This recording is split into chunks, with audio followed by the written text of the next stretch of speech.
Ladies and gentlemen, we interrupt your regularly scheduled programming to bring you this special bulletin. One of the things that I do so enjoy talking about on my channel and my videos is when developers and studios and showrunners and actors and actresses, when they run their mouths when maybe, just maybe, they shouldn't. Now, as I've said before, I got criticized. Are you trying to say they don't have the right to speak? No, absolutely not.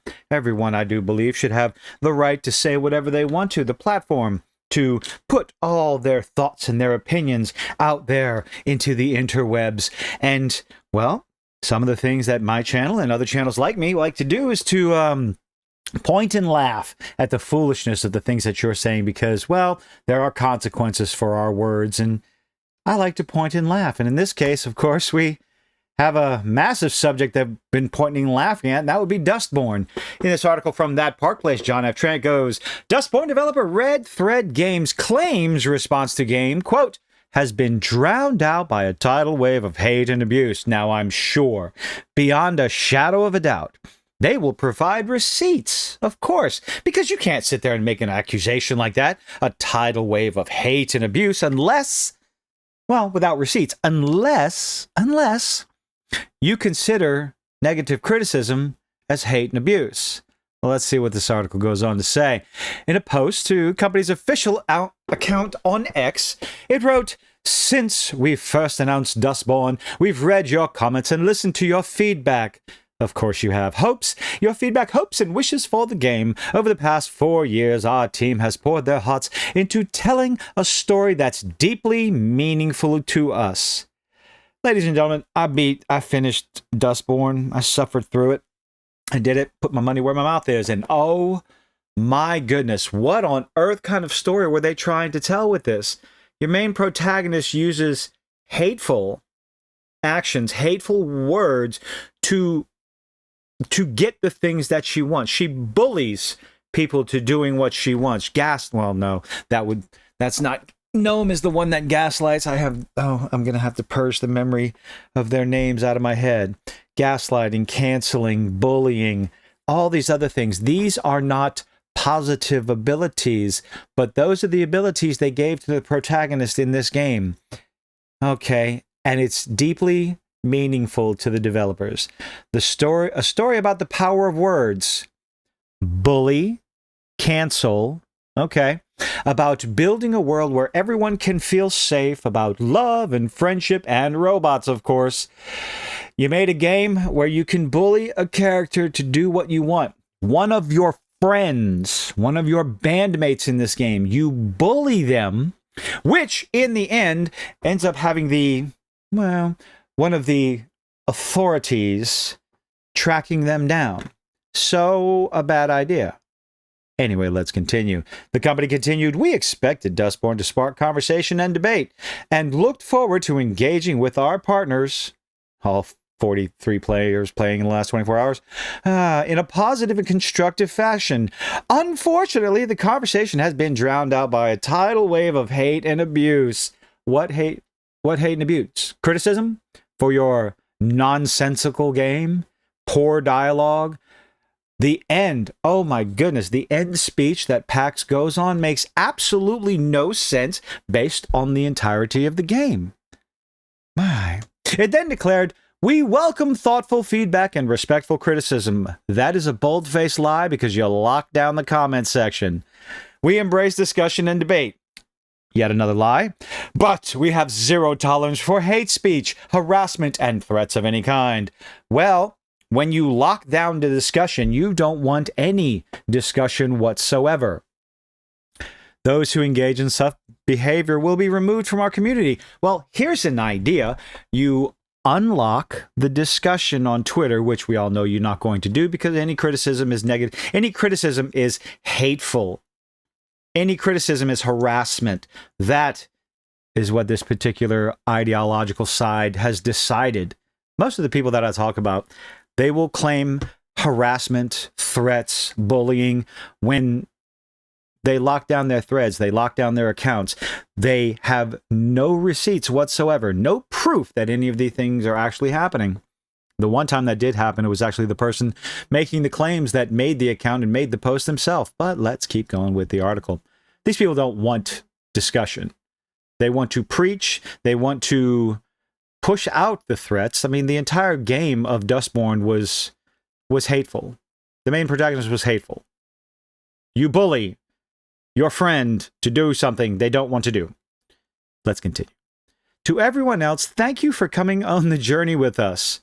You can thank them personally because there's only about a maximum player count on Steam of about 73. So message them yourself. I saw that post on Twitter. It's like, dude, just send them a DM. Your support means everything, and your constructive feedback continues to push us to learn and evolve. Together, let's continue building a world where everyone can feel valued and empowered to share their stories, unless we disagree with what you have to say, in which case, we're going to completely ignore you. No one can reply. Of note, the company turned off replies and did not provide any evidence of hate speech. Oh, shocker! Shocker, John. Furthermore, Madam Savvy, who also suffered through this abomination and is much better with words than I am, notes the game encourages and approves deception, manipulation, and bullying. This is the video game that they are praising, that they are celebrating. She wrote as part of a lengthy response on Red Thread Games, quote, "You want to tell a story about the power of words. Why did you choose to use words of hate and hurt for the main character?" Which is exactly what they did. Why are we forced to use words of violence against our friends? Again, these are unavoidable moments no matter what you do, and I can attest to that. I suffered through the game as well. She questioned, "You say you want to build a world where everyone can feel safe, then why did every single person we come across have their life ruined by the player characters and the group?" Yes, indeed. There are these libraries across the world that everyone you show up at ends up getting pretty much screwed over. Destroyed, invaded, because of the character's actions. Why aren't the powers of packs something like salve or healing? Nope, she can't do that. Everything is based on manipulation, and yes, every single vox ability that Pax has deals with manipulation. This is the protagonist of the game. Makes you wonder. Madam Savvy continued, "Where was the love when we bullied Fred and lied about her? Pax's mother grows opium for a cult." Oh, hey guys, spoiler alert if you actually care, and you don't, believe me, you don't get this game, don't try this game. Just go watch Savvy, or, go watch Savvy play it. Pax's mother grows opium for a cult that's never mentioned again. Is that love? Why would she put her own people in danger for growing opium of all things? It's a highly addictive drug. Yep. And it can be used to keep people compliant. It is a sedative.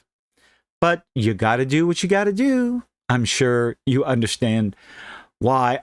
What I am insinuating. Oh boy, Madam Savvy. She then reiterated, is it friendship when we are forced to manipulate our friends, to bully Theo? Theo's the good little Catholic boy who didn't want to do something, but you bully him into doing it. Why can't we, let's see, this is another one. Why can't we prank Sai while she prays, but we can prank Theo, who has done nothing wrong? And that is absolutely. In a previous post at Kotaku's review of the game, Savvy shared more about the game and its encouragement of bullying, deception, and manipulation. I'm not too sure how people with powers who admit to being con artists, and yes, again, the main character is a con artist, not a good person. Let's see, con artists can be oppressed, or people with money. Gnome is rich, and Pax openly manipulates people to avoid situations. You are forced into triggering your friends, and yes, there are situations in the game where there are no options. There's no other options than to use your Vox powers, which are negative. They have negative effects on your friends, every one of them. Again, bully, hoax, cancel, trigger, push people away. Interesting enough, Justice is never actually shown to do anything wrong. And that is one interesting thing. The authorities, which is Justice, they're the police force in this universe, they are doing their job. They are following up on leads. Okay? They are simply doing their job, and yet they are portrayed in this game as the negative, oppressive force in the world. Interesting little message there this game is trying to put across. Justice is never actually shown doing anything wrong. When you visit your own mother, she is running a cult. bunch of women. It's another lesbian space cult. She is running a cult in the woods, and like any cult who needs to make money, they grow illegal drug plants, opium to be exact. It's also interesting how we are forced to bully and lie about Fred, the barefoot ginger queen, who just wants us to leave. If the mother is so caring and good, why would she put her people in harm's way by growing opium? Is opium, and me saying opium over and over in this video, going to get the video? Anyway, we'll find out. Fred is left to be reprogrammed, and we never hear back from her. This review also fails to mention much about the memes and disinformation, or rather the fact that the player character is the source of the disinformation. It also fails to mention that we are forced into bullying our friend Theo, who's a good little Catholic Mexican who, while he is having a minor crisis of belief, and yes, this is something there. The basis of the game is you steal this little USB thing with a bunch of files on it, and at one point, Theo is having a minor crisis of his belief, not sure what to do. PAX recommends that we take a look at what we are shipping, but Theo doesn't want to do it. He doesn't want to turn on his benefactor, his boss, the guy who gave him the job, and rightfully so. You're paid for a delivery, but no, PAX, she uses the ability bully. She uses her Vox power to bully Theo into seeing what is on the USB drive. These are her friends. This is the game. This is the game that people are criticizing. This is the game that apparently Red Thread Games feels like any and all criticism is nothing more than a tidal wave of hate and abuse. This is the game that was partially funded or primarily funded by government tax dollars, not just what is it, Norwegian tax dollars, but also they got a government grant from the United States. Government tax funded video game. So that is all of a sudden getting a tidal wave of hate and abuse. Terrible game. Anyway, do not play this game. Have you watched anyone else play this game? Let me know what you think in the comment section down below. Leave a like, leave a dislike, do all those nifty little things that YouTubers beg you to do. And boy, I hope to see you in the next one. Bye-bye.